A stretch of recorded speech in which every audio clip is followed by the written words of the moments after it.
Hello everyone. Topics क्या है? अध्याय 7 का है, एनसीईआरटी का। ठीक है, तो इसमें हम लोग क्या बात करेंगे? मानव में सामान्य रोग प्रतिरक्षा और एड्स, कैंसर और ड्रग और अल्कोहल के कुप्रयोग। ठीक है, तो स्वास्थ्य क्या होते हैं? स्वास्थ्य यानी कि हेल्थ। स्वास्थ्य को इंग्लिश में क्या कहते हैं? हेल्थ। तो स्वास्थ्य का अर्थ मात्र रोग की अनुपस्थिति अथवा शारीरिक स्वच्छता नहीं होती है।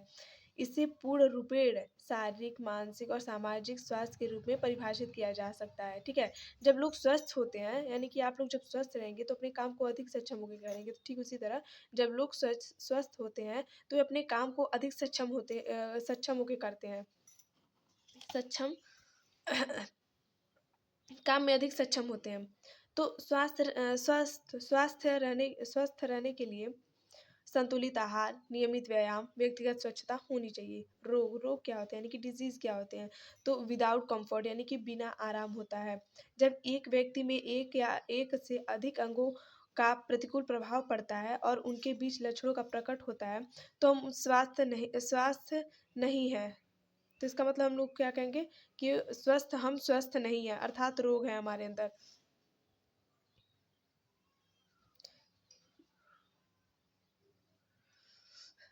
यानी कि हम स्वस्थ नहीं है, अर्थात रोग है हमारे अंदर। तो निःसंदेह स्वास्थ्य निम्नलिखित बातों से प्रभावित होता है। आनुवंशिक विकार, यानी कि जेनेटिक डिसऑर्डर, वे अपूर्णताएं जिनको लेकर बच्चा जन्म लेता है। वे अपूर्णताएं जो बच्चे को जन्म से माँ बाप से वंशागत रूप से मिलती है। तो संक्रमण भी होता है, यानी कि फैलने वाला जो चीज होता है।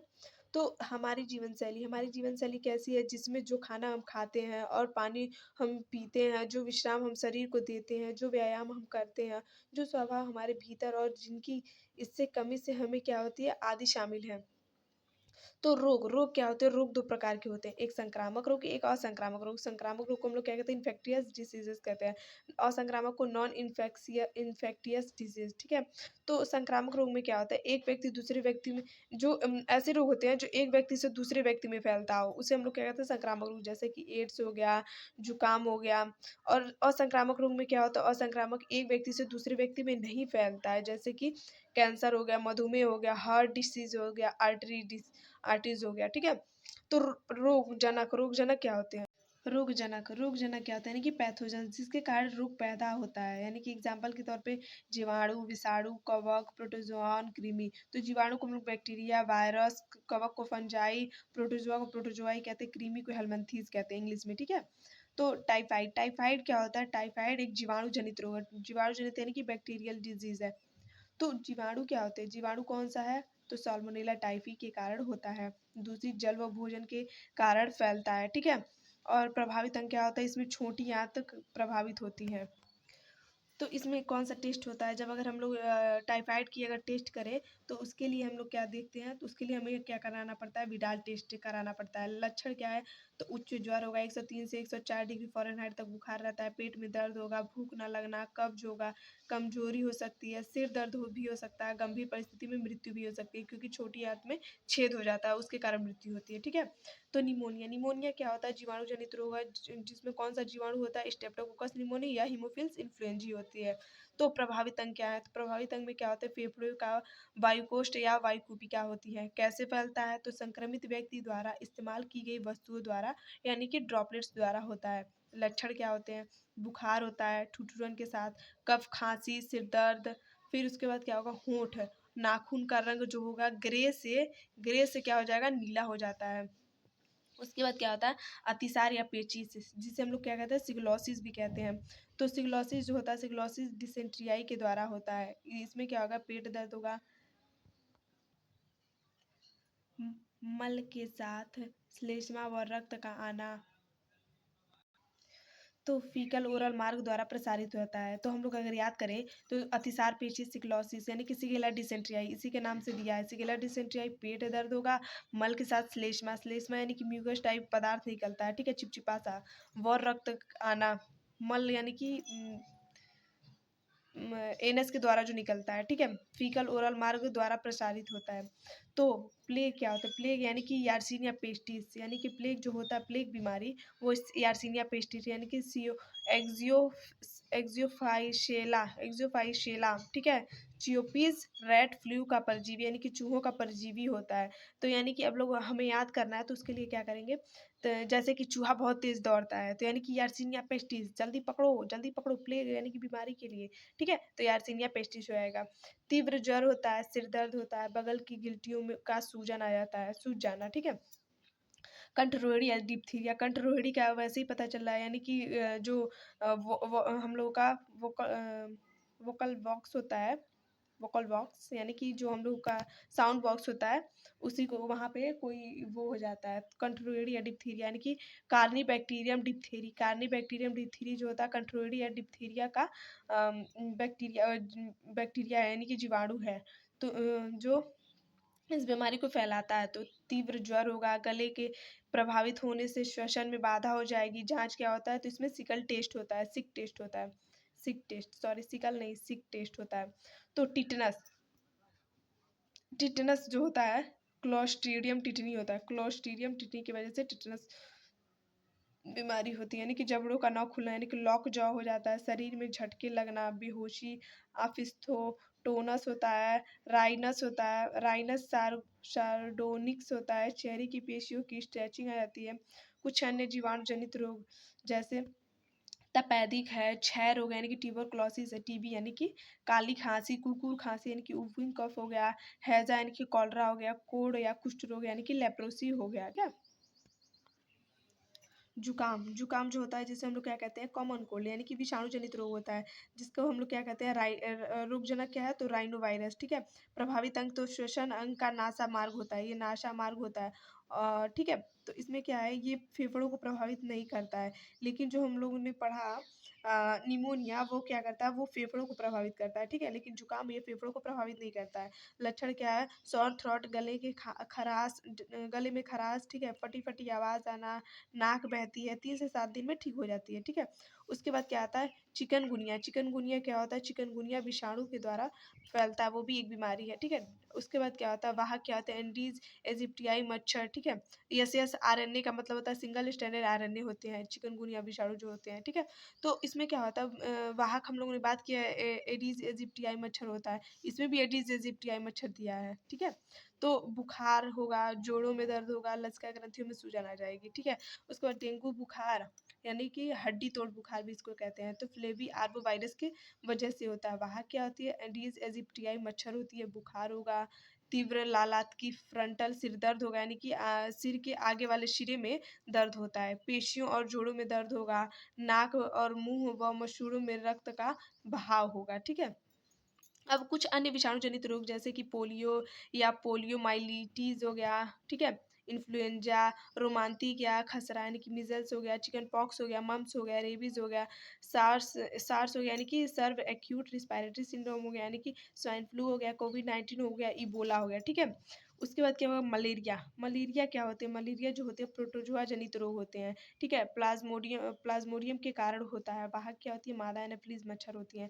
तो प्लाज्मोडियम की विभिन्न जातियाँ होती हैं, 4 होती हैं, तो प्लाज्मोडियम वाइवैक्स, प्लाज्मोडियम मैंने नहीं लिखा है वैसे ही डैश कर दिया है, ठीक है। तो Plasmodium vivax, Plasmodium malariae, Plasmodium falciparum यानी कि सबसे घातक जो होता है यही वाला होता है, फैल्सीपेरम वाला, और प्लाज्मोडियम ओवेली, ठीक है। तो प्लाज्मोडियम फैल्सीपेरम में जो होता है इसके कारण दुर्दुम मलेरिया होता है, इसके कारण जो होता है दुर्दुम मलेरिया होता है, यह सबसे ज़्यादा खतरनाक होता है, ठीक है। प्लाज्मोडियम स्पोरोजोइड यानी कि संक्रामक रूप होता है, ठीक है। उसके बाद क्या होता है, ये जैसे मच्छर है, तो मच्छर का जो स्पोरोजोइट होता है, ये जीवाणु जो है अवस्था यानी कि सेप्रोफिटिक स्टेज में होता है। तो इस सेप्रोफिटिक स्पोरोजोइट मतलब होता है वही saprophytic, sporozoite, sorry, sporozoite liver में जो जाती है, लीवर मच्छर की जो स्पोरोजोइट होती है वो लीवर में जाती हैं, और लीवर में मतलब ह्यूमन के लीवर में जाती है, और लीवर से कहाँ आती है, लीवर कोशिका को संक्रमित करके या करती हैं, यहाँ पे करती हैं लैंगिक जनन, लैंगिक जनन से क्या करेंगी, ये अपना संख्या बढ़ाती हैं, फिर क्या करेंगे, आरबीसी में जाएंगे, आरबीसी में क्या करेंगे, लैंगिक जनन के बाद हीमोजोइन रिलीज करती हैं, जो आरबीसी के फटने के बाद होता है, जब आरबीसी फटेगा तो हीमोजोइन रिलीज होगा, जिसके कारण क्या होगा, नर व मादा का निर्माण होगा, यानी कि फटने के बाद क्या होगा, नर व मादा का निर्माण होगा, फिर से क्या हो जाएगा, तो फिर उसके बाद वही स्टेज स्टार्ट हो जाएगी, ठीक है। यानी कि नर है, मादा है, तो नर व मादा मच्छर काटा तो अंडाशय निषेचन, यानी कि फिर उसका मच्छरों में चला जाता है, मच्छरों में ऐसा निषेचन होता है, तो मच्छर की लार ग्रंथियों में, मच्छर की लार ग्रंथियों से कहा जाता है मच्छर में चले जाएंगे। तो लैंगिक अवस्था में क्या होते हैं, युग्मक जनन आरबीसी में परिवर्तित होते हैं। जो लैंगिक अवस्था में युग्मक जनन जो होते हैं आरबीसी में परिवर्तित हो जाते हैं। लक्षण, बुखार होगा, हीमोजॉइन के कारण बहुत ठंड लगती है, ठीक है। जब आरबीसी फटता है तो हीमोजॉइन रिलीज होता है ना, तब हीमोजॉइन के कारण जो होता है बहुत ठंड लगती है। सिर दर्द होगा, कमजोरी होगा, बचाव इसके इसके बचाव जो है, पूरी बाजू के कपड़े पहने, खिड़की दरवाजे बंद रखें और खिड़की और दरवाजों पर जाली लगी रहे, ठीक है। और उसमें अपने अपने आसपास पानी जमा ना होने दें, ठीक है। मच्छरदानी का प्रयोग करें और तालाब में गेम्बूशिया मछली डाल दें, ठीक है, गेम्बूशिया मछली।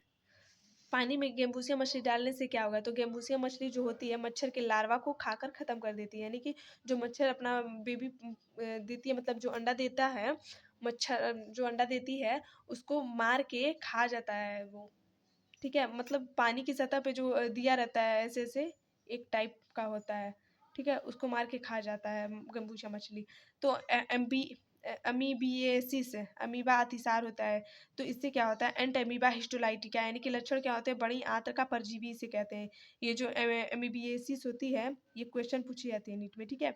तो बड़ी आंत्र का परजीवी होता है, कब्ज, उदरीय पीड़ा और ऐंठन होगा, अत्यधिक श्लेष्मा और रक्त के थक्के वाला मल होगा, घरेलू मक्खियाँ शारीरिक वाहक होती हैं, ठीक है। संक्रमण संदूषित पेयजल और खाद्य पदार्थ से होता है, ठीक है। उसके बाद क्या होता है, फाइलेरिया कृमि या हाथी एलिफेंटियासिस भी से कहते हैं, तो वाहक क्या होती हैं, मादा क्यूलेक्स मच्छर होती हैं, ठीक है। क्यूलेक्स ये कृमि यानी कि वुचेरिया ब्रंकोफटाई होती है के कारण होता है। प्रभावित अंग क्या होता है, लसिका वाहिकाएं, धीरे धीरे सूजन हो जाता है, लसिका वाहिका यानी कि जनन, यानी कि जो पैर का जो भाग होता है, पैर जो होता है ये सूज जाता है, एकदम चौड़ा चौड़ा होगा। अगर आप लोगों ने देखा होगा तो आप लोगों को पता ही होगा, उसे ही हम लोग क्या कहते हैं, हाथी पाँव, यानी कि एलिफेंटियासिस कहते हैं। तो इसमें लसिका वाहिका धीरे धीरे सूजन हो जाता है, तो उसके बाद क्या होता है, जनन अंग भी प्रभावित होता है, ठीक है। तो रिंग वॉर्म यानी कि कवक जनित रोग, तो कवक जनित रोग कौन है, दाद है, ठीक है। कवक जनित रोग होता है, इसको इससे मतलब तीन ऐसे जो कवक जनित रोग हैं फैलते हैं, मतलब तो एपिडर्मोफाइटॉन है, माइकोस्पोरम है, ट्राइकोफाइटॉन है, इन तीनों की वजह से ये रिंगवॉर्म हो सकते हैं। तो सबसे पहली बात, दाद सबसे अधिक संक्रामक रोग होता है, यानी कि एक व्यक्ति से दूसरे व्यक्ति में फैल सकता है। तो कवक गर्म और नम जगह पर फैलता है या पनपता है, त्वचा, नाखून पर, शिलोबल्क यानी कि स्केल, जो हम लोग की हेयर वाली स्केल होती है ना, उसको हम लोग सिलोबल्क्स कहते हैं, यानी कि स्कैल्पर सूखी पे, ठीक है। और शल की विक्षिप्तियाँ आ जाती हैं, विक्षिप्तियों में तेज खुजली होती हैं, पैरों की उंगलियों के बीच होता है, पैरों की उंगलियों के बीच में भी हो सकती है, आर्मपिट में, थाई पे, स्लैप पे, ठीक है। उसके बाद आमतौर पर मिट्टी से ग्रहित किया जाता है, तो संक्रमित व्यक्ति के तौलियों, कपड़े, कंघे आदि से फैलता है, यानी कि जो अगर किसी इंसान को रिंगवॉर्म हुआ तो उसकी चीज़ों को ना यूज़ करें, वरना वो रोग आपको भी फैल सकता है और ये जल्दी ठीक नहीं होता है, लेकिन एक दवा है उससे ठीक हो सकता है, ठीक है। लूनाटिक, लूनाटिक एक मलहम आता है, अगर आप यूज़ करें तो उससे ठीक हो सकता है, क्योंकि मेरे पैर पे हुआ था जो ठीक हो गया अब। तो सामान्यतः रोगों से बचाव व नियंत्रण, व्यक्तिगत स्वच्छता होनी चाहिए, यानी कि शरीर को साफ रखना, तो रोज नहाना और स्वच्छ साफ भोजन और जल का प्रयोग करना, सब्जी व फलों का सेवन करना, ठीक है। जन स्वास्थ्य यानी कि मल मूत्र का समुचित निपटान करना, कुंड तालाब की सफाई करवाना, और निमोनिया और सामान्य जुकाम या ये संक्रमित व्यक्ति के द्वारा फैलता है। निमोनिया और जो सामान्य जुकाम होता है वो संक्रमित व्यक्ति के द्वारा ही फैलता है। टाइफाइड, एमीबियासिस यानी कि एस्करेसिस जो होते हैं दूषित जल व भोजन के कारण होता है। स्वच्छ जल और